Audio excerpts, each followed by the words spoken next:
Hey everybody, I'm Robert. And I'm Chris. And we're the Film Flamers. We are giving you something very special today. That's right. Something we haven't given you since last year. That's right. I hope you're open and ready for it. Okay. That's quite enough of that, Robert. We're giving you our hot takes. Wait, that sounded bad too. But accurate. So, we have not had a hot takes episode since November of 2020. So, obviously, Chris and I have been watching lots of movies and TV shows, some of which we've covered on the podcast, but others don't really make it onto the podcast, and that's what this episode is for.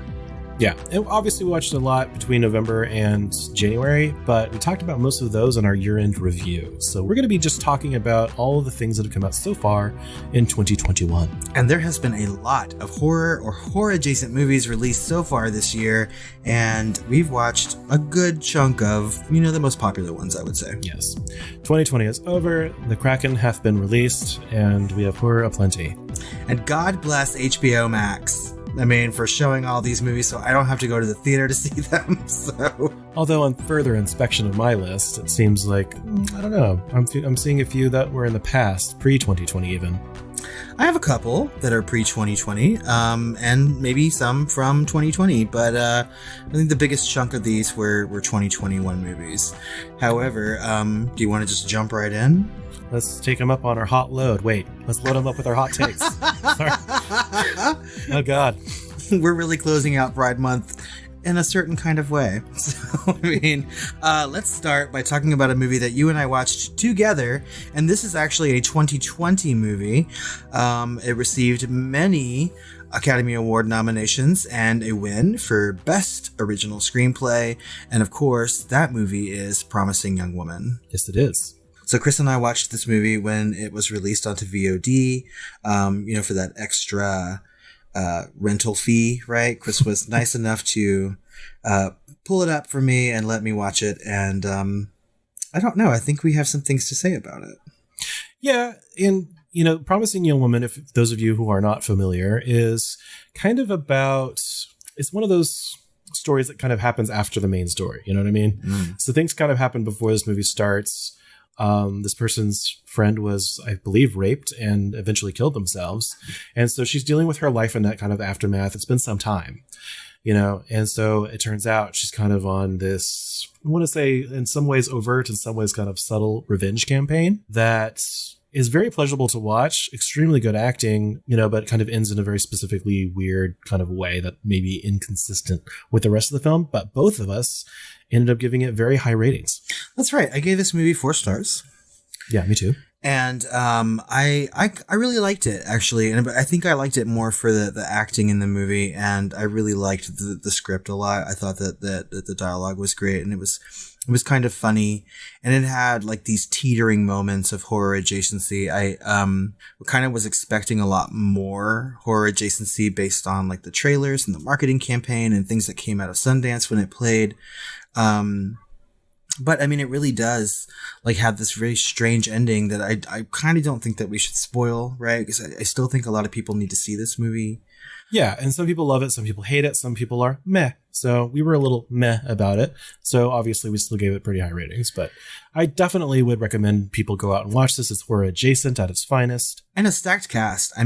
Quite frankly, Carey Mulligan, Bo Burnham, Alison Brie is in this. They have some really good roles by like Clancy Brown and Jennifer Coolidge, and like some really surprise. I think she probably has the best line in the movie too. Like Jennifer Coolidge was actually really funny in this, but I thought it was an enjoyable movie. I kind of hated the ending at first, but the movie stuck with me for many, many days or weeks afterward. And I was very happy that it got the kind of recognition that it did at the Academy Awards this year. Kind of wish it had won some more, but at least it was nominated, and that makes me happy. So yeah, I think we both recommend this movie quite a bit. We do. Well, I saw a little movie called Godzilla vs. Kong. Yeah, tiny film, actually. Just the smallest. Yeah. I also saw Godzilla vs. Kong. Like we said earlier, HBO Max is showing these movies like the same day that they're released in the theater. So, everybody can, watch it from home if you have that streaming service. So yeah. And, it was for some people everything they ever wanted in a Godzilla vs. Kong movie. And for me, it was just so dumb.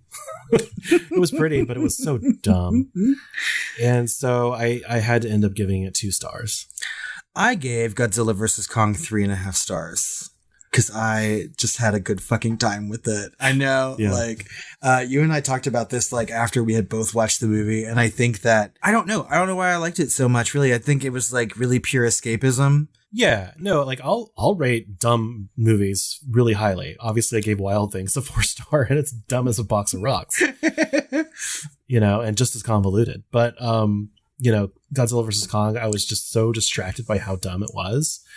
Maybe I wasn't nearly as, inebriated as I needed to be to watch it, but... I mean, that was probably it, because Godzilla vs. Kong made me cry a couple times. Oh my God. I mean, for real. When that little girl's, like, signing to Kong on that boat, I lost my fucking shit. I was weeping, Chris. I mean, like...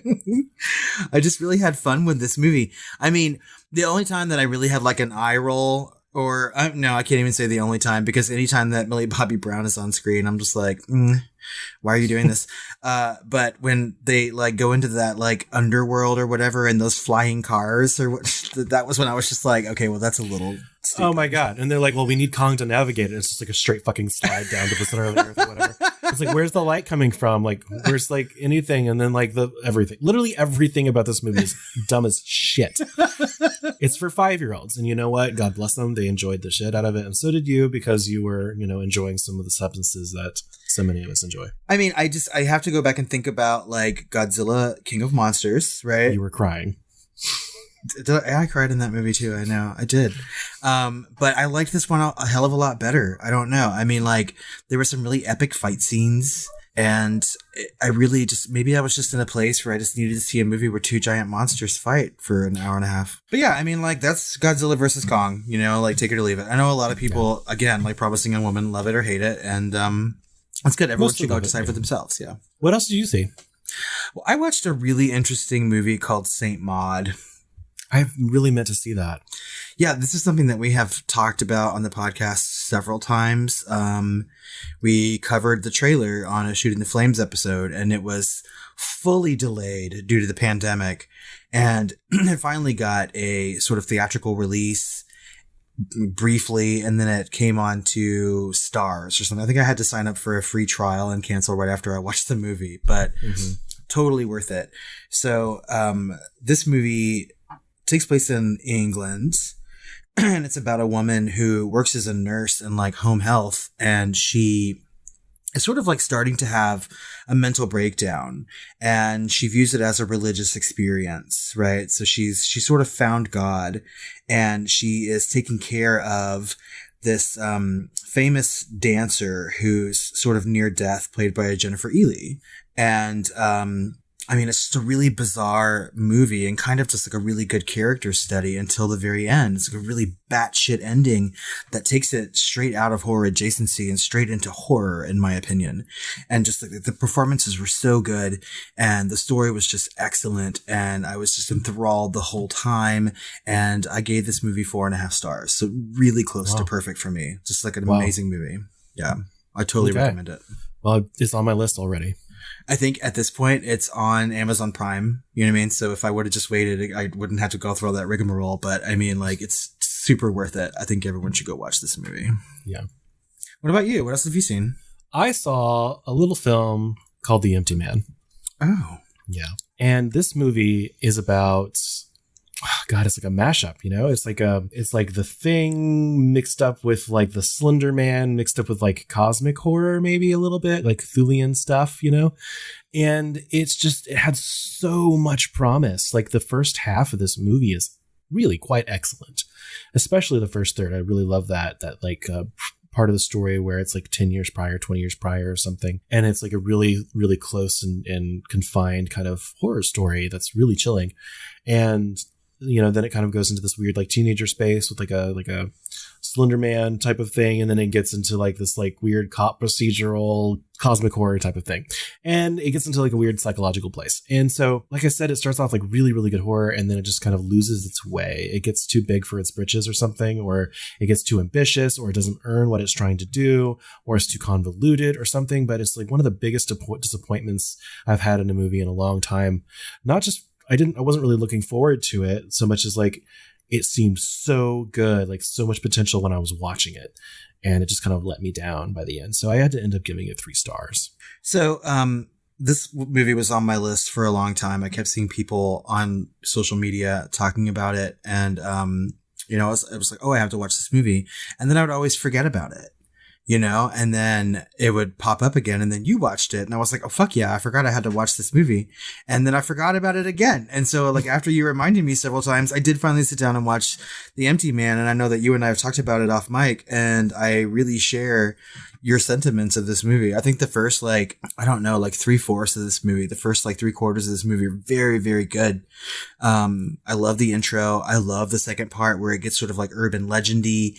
Yeah. All those kids are on the bridge, right? I think it's just great. And, I even like the procedural parts of the movie. But you're right. Like the ending comes around that last quarter of the movie. And I'm just like, what the fuck? You know, both on like the direction the story takes and like how I felt at the time. I was just like, you guys ruined it. Yeah, they really went for like a recontextualization, like Shutter Island or something. And it just falls so flat because it goes against, it doesn't like change the story so much as it just like kind of invalidates your feelings about what's happened so far. And you're kind of betraying your audience with that. And they didn't quite play it right. No, I mean, they don't. And it got super convoluted and really heady. And I'm just like, okay, like I was having a perfect time, like following everything. And then all of a sudden they throw this wrench in and I'm like, now what? And I mean, and it just doesn't make a lot of sense. And it's kind of stupid. So yeah. I mean, unfortunately. But I think that the movie itself is worth a watch just for those first 3/4. And it really is deep dive material just because of how much it challenges you and makes you think a little bit, you know, but just because it ends so badly, it doesn't invalidate how good it was first. That's why it didn't end up giving it like 1 or 2 stars. I gave it like kind of like the good 3 stars. It's a good watch and I recommend it. You know, I just know that you may have trouble with that ending. And I gave it 3.5 stars. Like I thought it was an enjoyable movie. And you're right. I think this is kind of like deep dive material.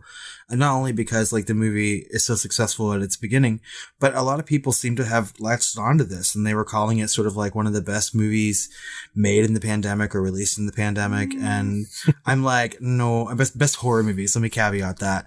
But, yeah, I completely I would never say that. Yeah. But speaking of movies that were released that I was looking forward to and watched like right away when it came out, I watched a little movie starring Nicolas Cage called Willy's Wonderland. I'm sorry. Me too, actually. This is something else that we talked about on the podcast. We covered this trailer on Shooting the Flames and essentially has like Nicolas Cage playing this like drifter who's car breaks down and they offer to fix his car for free if he will clean up this like decrepit Chuck E. Cheese, essentially, you know.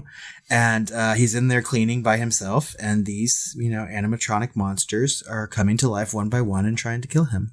So I mean, like the movie itself is very fun. Like I don't think I've enjoyed Nicolas Cage in a movie like this in quite some time. He doesn't really say anything, he just is there. Like he has no dialogue, kicking ass, right? So I really like the parts of the like robots coming to life and him trying to kill. Like that was just sort of batshit and fun. What kept the movie from being great is that they add this weird subplot about pedophilia and Satanism. Okay. Yeah. And so like the robots are coming to life because they're possessed by the spirits of Satanist pederasts, and a group of people are trying to like burn down the Willy's Wonderland because they want it all to stop. They want the madness to stop.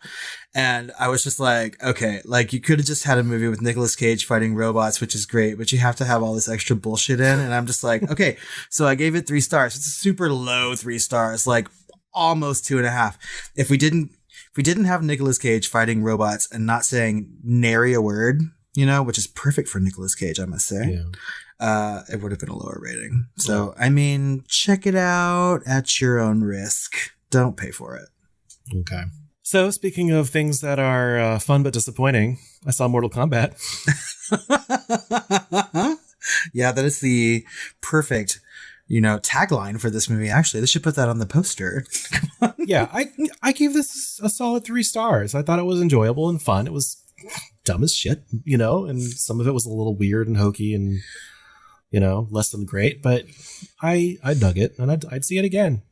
Yeah, I also watched this thanks to HBO Max, and I gave it 3 stars as well. I really liked a lot of the violence in this movie. Oh yeah, they went way closer to the actual source material as far as the games with fatalities and stuff. Because I remember the other movies, right? And I would not near as violent as this one. And the story left a lot to be desired. But if you're just there to watch people get their spines pulled out and shit or whatever, I mean, this perfect. It's a perfect movie for you to watch. But it is. It's real fucking dumb. But a good time. So I mean, 3 stars all the way. Okay. Yeah. What else did you see? Well, I watched a movie called Wrong Turn. I'm sorry. Yeah, but not the movie The Wrong Turn that you're thinking of. This is the reboot. No, I know. I can see the doc. No, I am all for the Elijah Dushku anything, really. But this is not the Elijah Dushku anything. This is the non-Elijah Dushku reboot of Wrong Turn, which I refused to see. I was looking forward to it just because I like that. I mean, I can't say I like the franchise. I've only seen a couple of the Wrong Turn movies, but I really like the first one a lot. And so I was like, okay, they're going to remake it, but only kind of say it's a remake or whatever. And I'm like, okay, I'll give it a shot. And I have never in many, many years seen a movie quite as just shit-tacular as this fucking movie is. And not fun shit. No, I mean, it's just a bad movie. The dialogue is real fucking stupid. The story is just really dumb. And I mean, it doesn't even make sense. Essentially, these students are traveling through Appalachia, right? And they stumble across a town of hillbillies who have their own sort of moral compass. And, these students are very PC and they're not trying to offend them or anything, but they start getting kidnapped by these people in this town. And, they're trying to figure out why, or the audience thinks that these people are bad, right? But it just turns out that they did offend them, or they broke some sort of unwritten law, and that they're being kidnapped and tried for what they did. And I was like, I don't understand. It was just not good at all. And I had about 15 minutes left in the movie, and I seriously thought about just stopping it and walking away. Wow. But I didn't. I finished it and I gave it 1.5 stars. That is one of the lowest ratings I have ever seen you give a film. You very rarely go. I think there's maybe 2-3 films that you've ever rated less than 2 stars. Yeah, this is one of them. I was severely disappointed.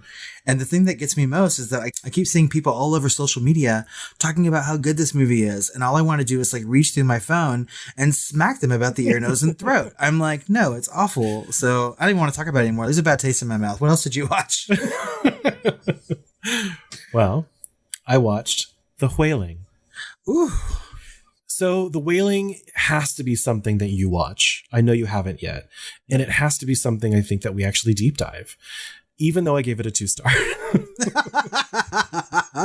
Okay, well, tell us why. This is a South Korean film. So it's got some of that wacky kind of stuff that goes on in every Korean film that you might see, including the one that we loved so much, Parasite. Yeah. From last year. And this is kind of no different. It's kind of strange. So let me just read you my Letterboxd review. How about that?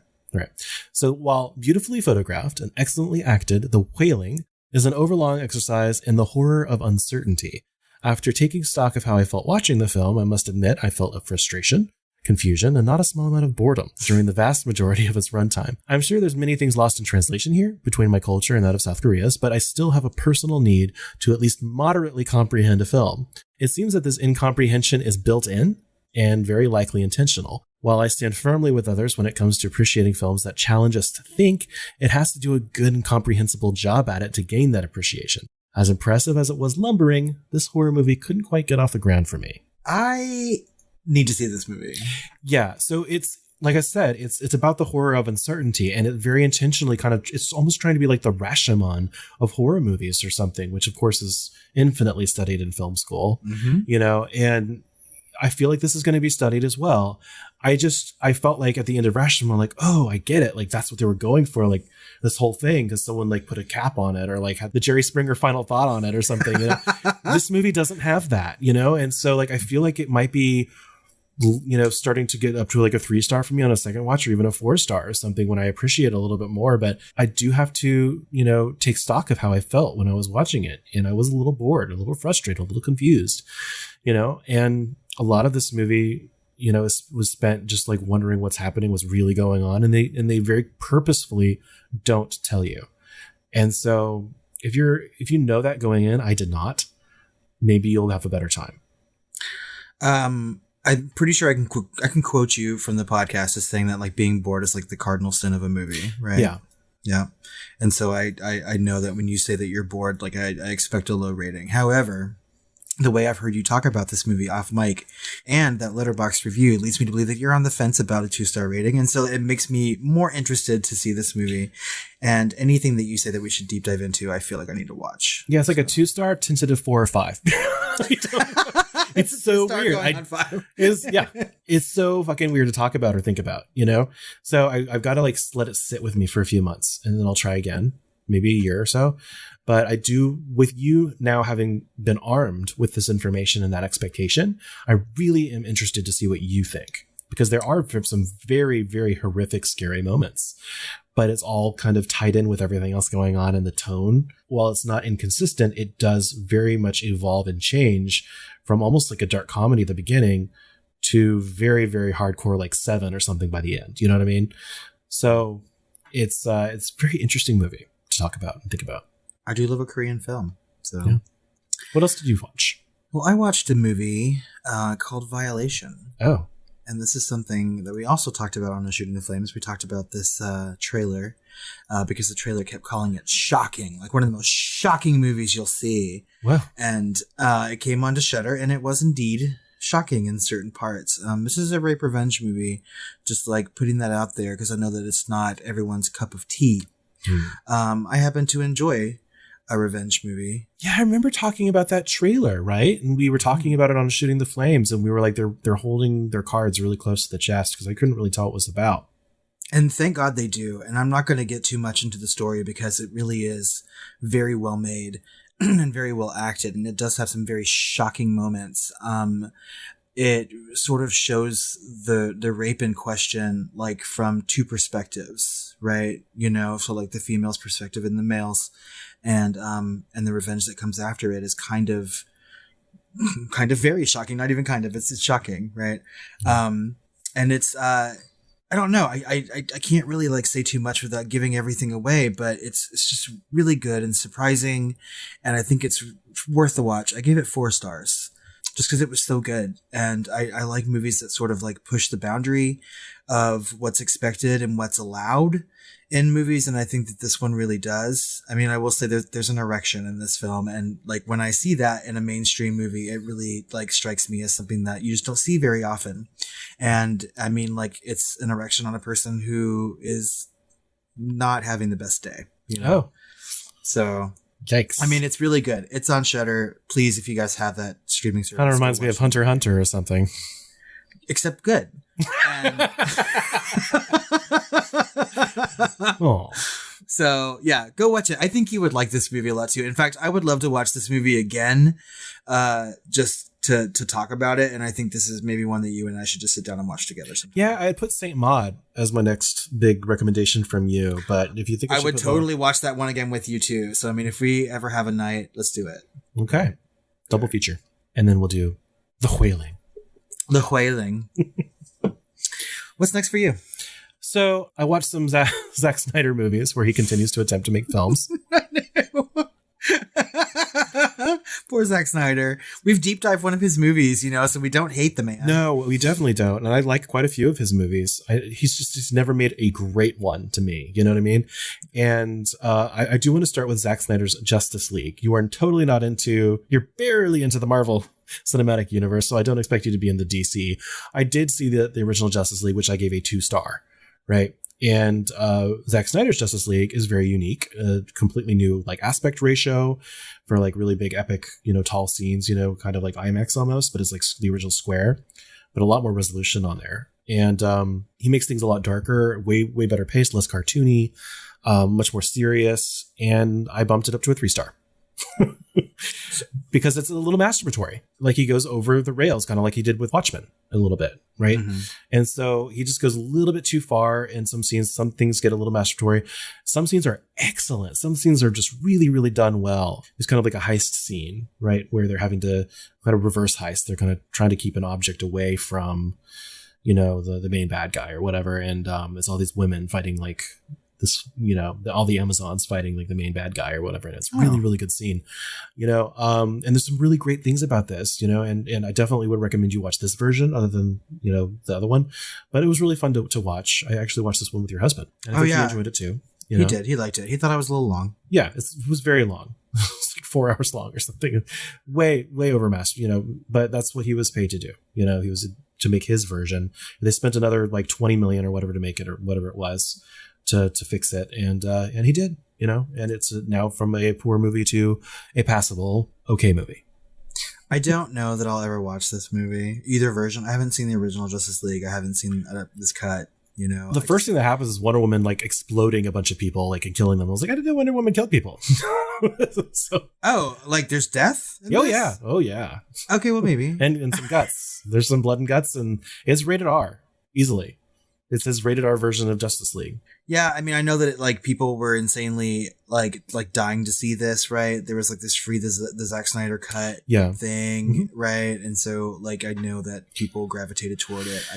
The whole Zack Snyder, like, not that it's a dig against him, but the whole Zack Snyder fan base right now seems a little toxic to me, and that's not great, you know. And I feel like people that are a little critical of some of his movies can get attacked for, you know, a little overzealously, and, you know, we'll see what happens with our talk about this, because the next thing we need to talk about is Army of the fucking Dead. Oh my God, do we have to? I mean, I know people all over the social media were like kind of divided on Army of the Dead, you know, which makes me happy because I know there are people out there who thought that it was really, really good and they had such a good time. And there are people who say, you know, it was an awful piece of trash. And then there's a few people in the middle who said it's a movie, you know? Yeah. So I don't know. I personally thought that Army of the Dead was pretty fucking stupid. Yeah, I did too. It's not without merit. True. I mean, it looks good, and I did have a good time in parts of the movie. Yeah. But I mean, we're talking about like cardinal sins, right? And I think that everyone knows my cardinal sins for zombies at this point, right?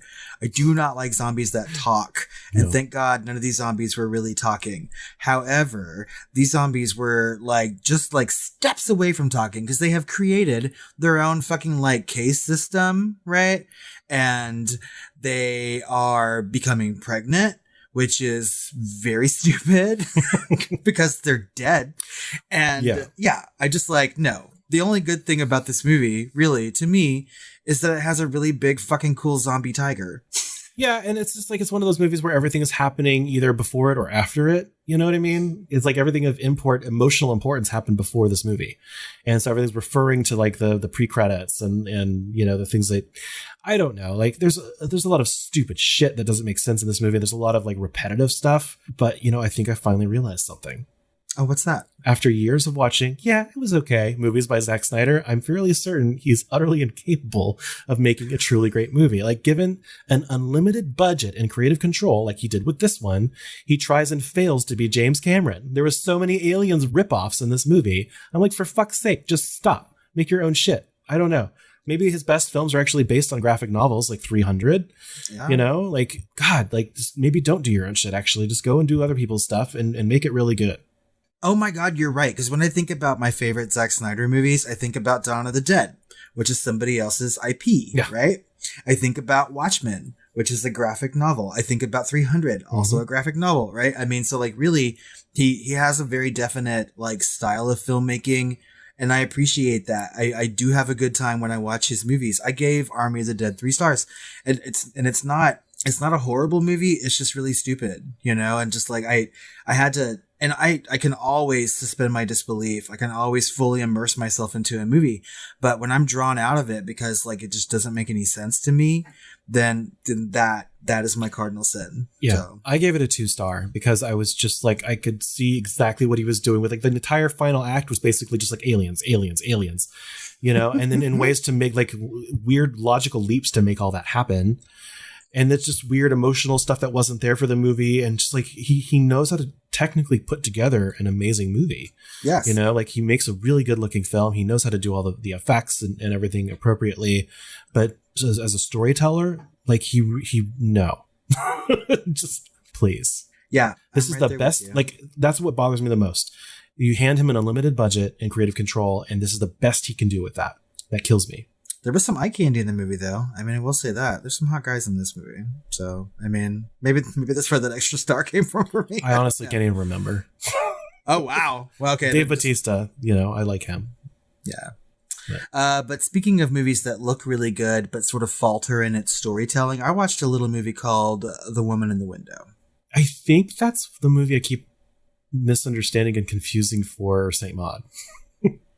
Maybe. I mean, because it's it's not at all similar, but this is another movie that we talked about the trailer on, Shooting the Flames. It stars Amy Adams as a woman who lives across the street from a family where something terrible may have taken place and she may have witnessed, and she's sort of trying to piece things together Rear Window style, you know, but she's not the most reliable narrator because she's all hopped up on drugs, you know, like she's agoraphobic and can't leave the house and things like that. The things that really make this movie very good are its direction and style and the acting. I mean, Amy Adams, of course, is always very good. Jennifer Jason Leigh is always a joy to see on screen. Gary Oldman, I mean, fantastic.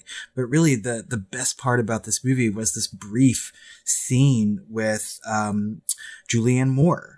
And she's just like effervescent in this like 15 minutes of the movie that she's in. So much that I was like clamoring for a like best supporting actress Oscar for a 15-minute performance. Like it's just so good.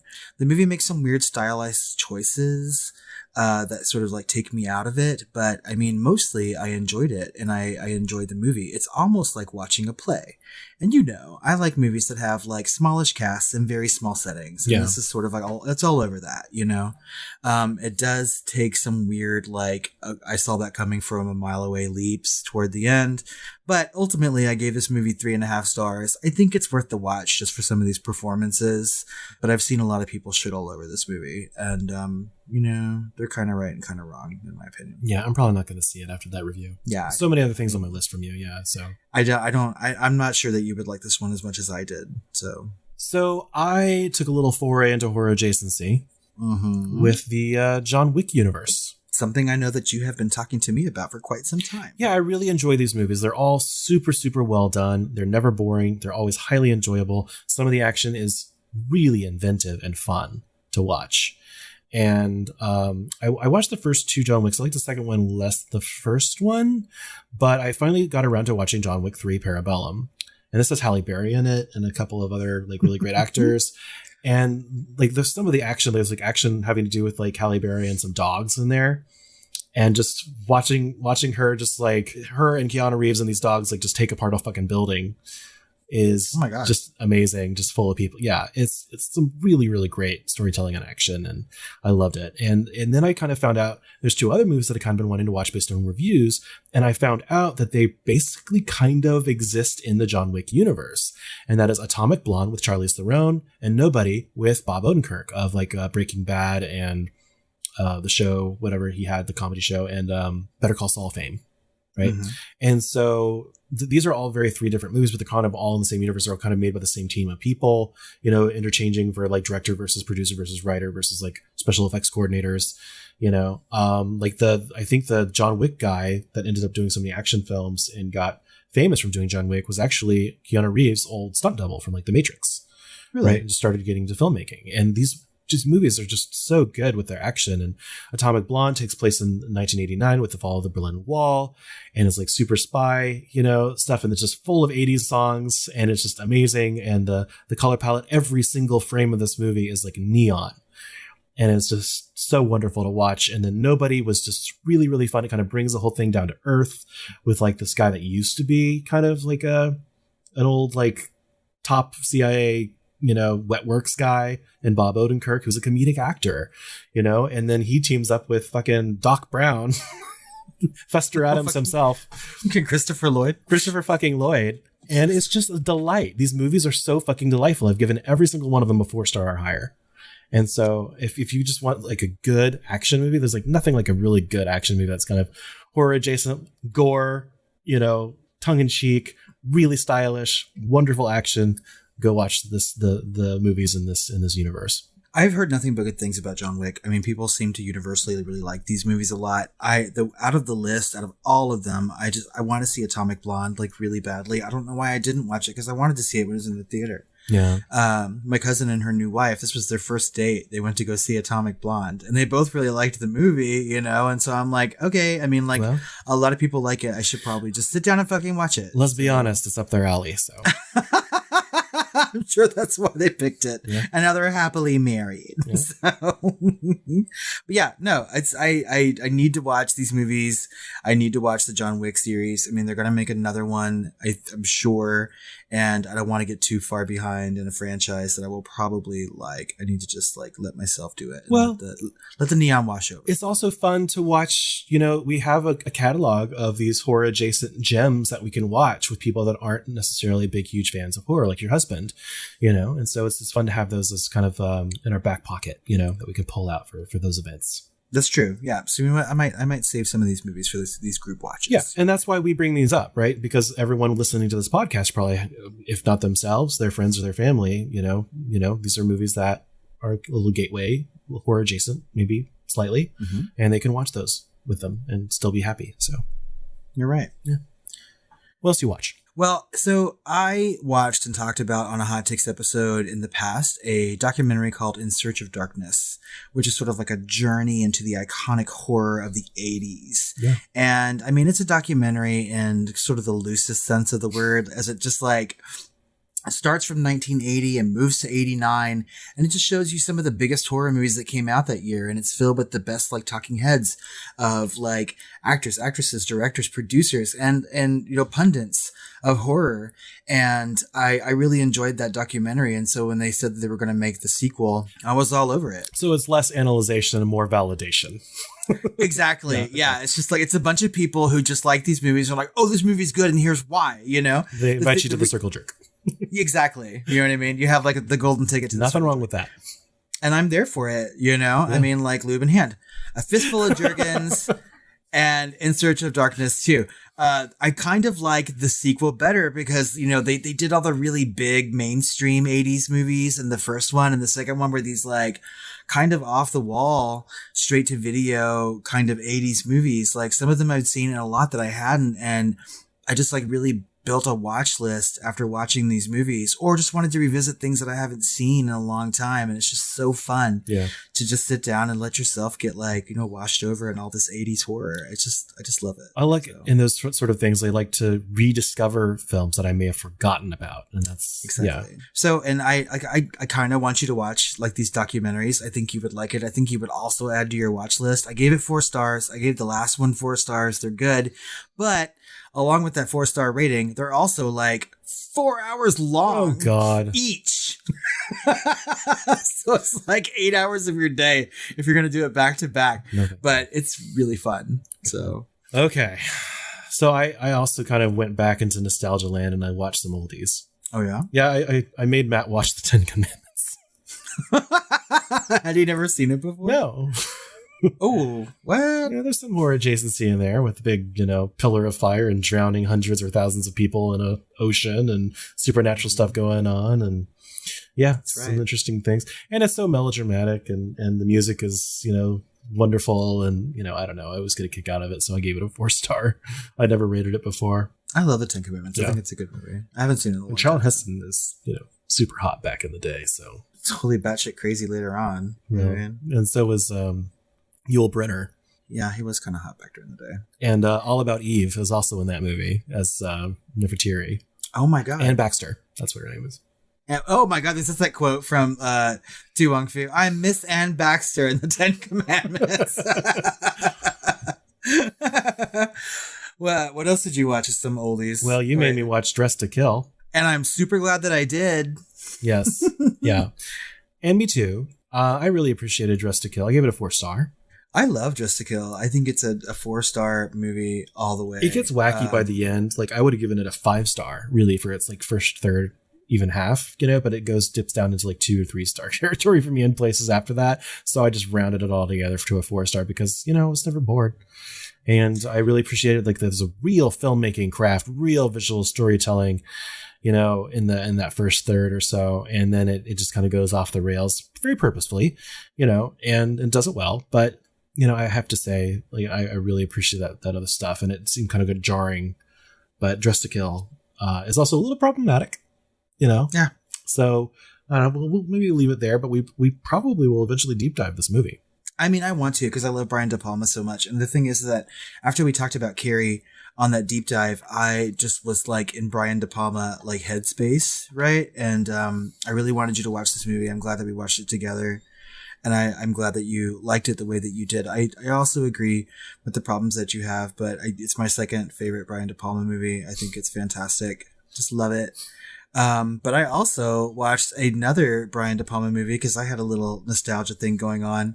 So post Dress to Kill, I decided I was going to watch Blowout and hadn't seen it in many, many years and just fucking love it. It's great. John Travolta is fantastic in this movie. It is classic Brian De Palma. You can give it a loving score.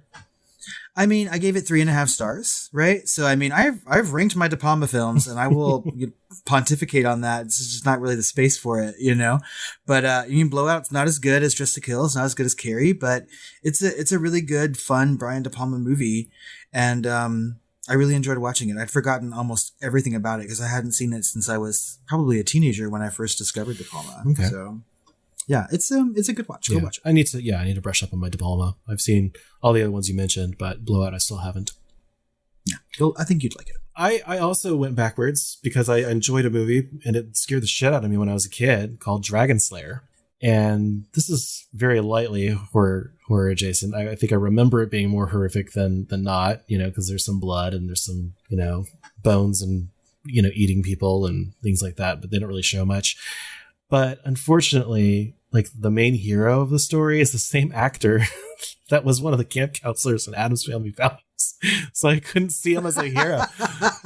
And like the Peter bumbling, McNichol? yes, and the fucking bumbling idiot from Ghostbusters 2 or whatever. And I'm just like, how is he like their Luke Skywalker for this movie?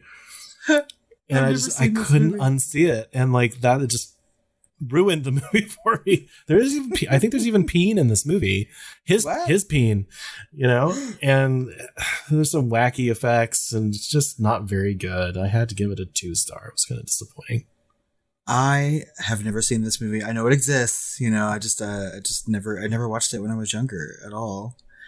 And I probably won't based on all that. I mean, like, although I will say I'm a little, interested in seeing Peter McNichol's peen, but it's not even worth it. Just skip to that part. I'll just Google it. Yeah. So I had one final foray into nostalgia, and it's a movie I've been threatening to watch since we started this podcast, and that's Little Shop of Horrors. Wow. And we have this weekend every year where my aunt and my cousin come down and we just have like mother-daughter weekend by the pool. And, at night we sometimes watch movies or play games, and we were singing Little Shop of Horror songs like all weekend long randomly. And I was like, well, let's just put it on. And I haven't seen this movie in a long time. I know everything about it. I know all the music, and I was just sort of blown away by how well it holds up and how good it is.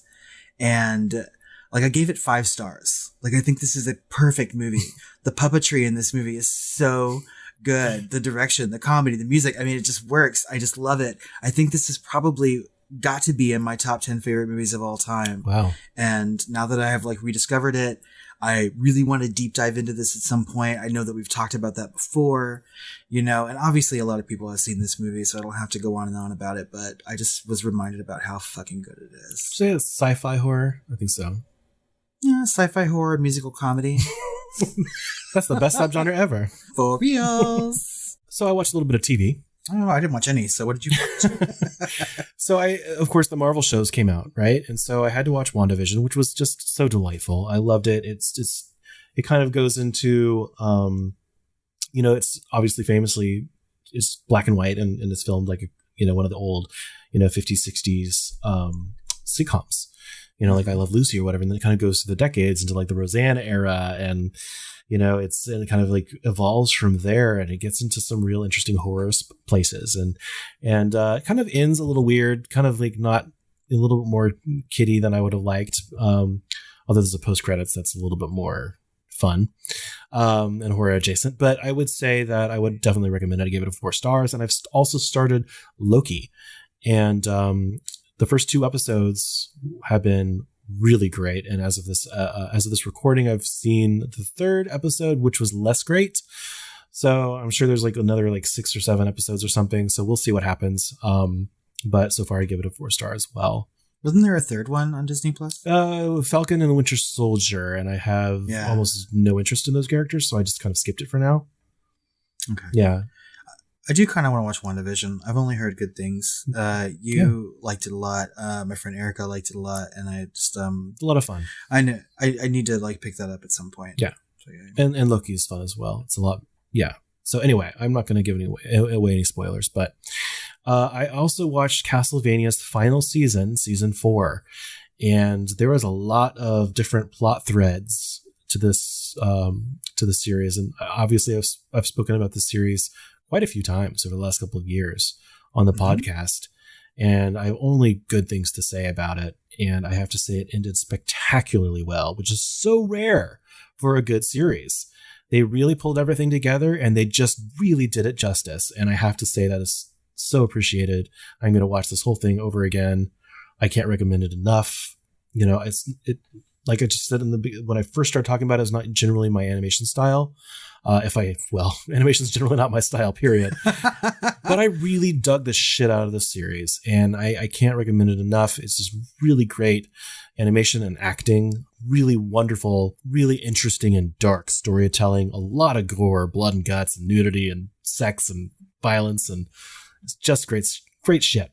I can't recommend it enough. Castlevania is all out there now, I believe on Netflix, and that studio has gone on to do like Blood of Zeus, which is also excellent. And they're doing like another like spin-off series, I think, for Castlevania because they've seen so much success. And I can't wait for all of it because it's just been wonderful. Yeah, I did see that in the news recently that they were going to have some more Castlevania-esque type shows. If I was still doing 0.5s, this would have gotten a 4.5, I think. So wow. Yeah. Okay. Well, finally, I can't let a year go by and not talk about the Academy Awards like I haven't already when we talked about Promising Young Woman. But there's one particular movie that I want to shout out because I thought it was just phenomenal and probably would end up being my favorite movie of last year. And that is Nomadland. Same. By Chloe Zhao. Yeah. It was just such an amazing movie, an amazing performance by Frances McDormand. And I think even she was kind of upstaged sometimes by some of these real life people who experience these events. Yes, right? Yes. In the movie. And I just really, really loved it.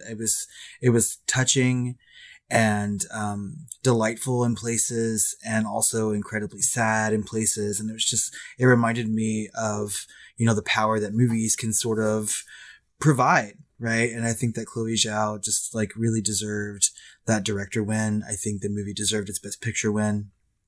And oftentimes I don't always agree with the Academy, but I think they really got it right this year. I think so too. I haven't seen every nomination or every nominated movie, but I saw this one and I really dug it. I forget whether I gave it a 4 or 5 star, but it's up there. So I completely agree with your opinion there. I gave it 5 stars. I really, really, really liked this movie. And it's on Hulu. So, I know that this is a horror podcast, and sometimes we talk about movies that are not horror movies and we do horror adjacent. And this is really not, unless you're going to talk about like social horror, but it's just a good movie, and I really think that people should go watch it. Yeah. And she's going to go on to do, or she has gone on to do the Eternals. Yeah, which has gotten a lot of buzz. I wasn't super impressed with the trailer, but I thought the trailer was great. Like I kind of want to see this movie a lot. It looks good, but yeah, it does. So yeah, we'll see. So I think the last thing that we really want to talk about is the latest release, really, that came out on at least streaming for us, and that is The Conjuring 3. The Devil Made Me Do It. The stupid name. I know, just call it The Conjuring 3. I don't know why they did. Because it was The Conjuring 2, and then The Conjuring, The Devil Made Me Do It. I'm like, no, you're breaking tradition. Stop. But, I mean, to me, that was really one of the only things that's bad about this movie. Yeah, they kind of earned that, honestly. They kind of earned that subtitle, honestly. I felt better about it after I'd seen the movie. And I don't know what it is about this universe. Like, a lot of people shit on the Conjuring universe and James Wan and everything he's done, which I think is a mistake. I think James Wan has given so much to the horror community, and he's in love with horror, and he will return to it, and I keep going into these movies with like lower than normal expectation, I think, but I'm always surprised by that. I'm always surprised by them, and I really dug it. It's got like a 60% or 55% at this point on Rotten Tomatoes, but the audience score I think is in the 80s, and I'm right there with the audience. Like, I had a really good time with this. What really sold this movie to me is like the continuing love story of the Warrens, surrounded by all this horror and intrigue. And some of the horror was not really original, but they did it so well. They executed so well on it, so I had to give it 4 stars. I thought it was a really good time, and I would watch it again. I also gave it 4 stars, and the same reasons, really. I really enjoyed that they, upplayed the love story aspect, right? Like, we know that the Warrens are a good couple. They were a part of our top 10 horror couples when we did that countdown. And they are just a really good thing to watch. The thing that I liked about this movie is that they really gave Vera Farmiga a chance to like shine. I feel like the other Conjurings were really Patrick Wilson heavy, and this one was a lot of her. And I feel like it's been increasingly her throughout. Certainly with the Conjuring 2, with the nun stuff. And I really, like you said, like the horror in this is nothing new. Like, it is things that we have seen before. But it scared the shit out of me in places. Like, I thought that it was really well made and very scary, just by the books, and that's okay. By the numbers, but they executed so well. I have to say again, I don't think they did a single thing. Like, there is even some kind of, imitation with Exorcist and a little bit of it, with some shots even. But they do so well with all of it. Like, they get the timing really perfectly with some of those scares and some of the horror that they do on screen, and they do it so well. So I don't know, we're beating a dead horse at this point, but we both obviously enjoyed it immensely. So I'm excited for all the spin-offs that are happening and for the universe to continue to grow. Yeah, I agree. I want to see where it goes from here, and I really enjoyed this movie, and I hope that people also like it. The only one I haven't really liked so far has been The Nun, and even then I'd watch that again. I still haven't seen The Nun. Okay. Well, I think that just about wraps up our... Wait. There's an elephant in the room that we haven't talked about. What? Neither of us have seen A Quiet Place 2. Oh my God, you're right. We can't be bothered to leave the comfort of our couches.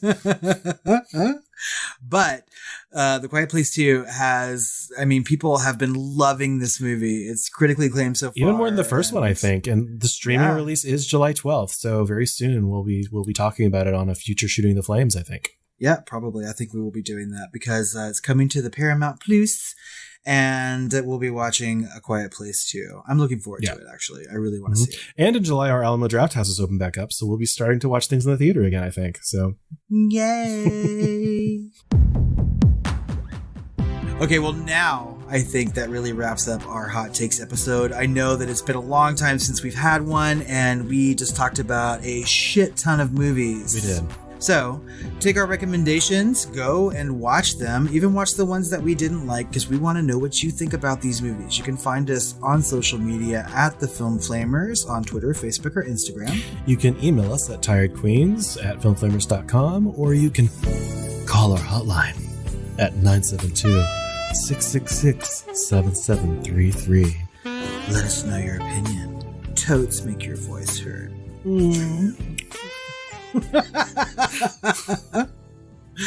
That also wraps up all of our episodes for June, and we have a lot coming out for you in July because we are going right back into the Alien franchise as promised. That's right. It's been a year since we covered Alien and Aliens, and as promised, we are covering Alien 3, the Assembly Cut, as well as Alien Resurrection. And over on Patreon, not to be outdone, we are going to be covering both Prometheus and Covenant for you. So if you are not a patron, go over there. And speaking of Patreon, we actually have another movie coming out over there this month. What is that? We covered Sebastian. Yes. So, classic gay art house film, and that'll be released toward the end of June. So head over and check that out. It'll be our last Pride offering this year. Also, if you want to leave us a 5-star review on Apple Podcasts or iTunes and a little snippet of why you like us, we'll read that on Shooting the Flames. It really helps us out. Zack Snyder's going to leave us a review. Always good, never great. I know. All right, I know that we've watched a lot of movies, but I have to go off and watch some more. So why don't we have some sweet dreams?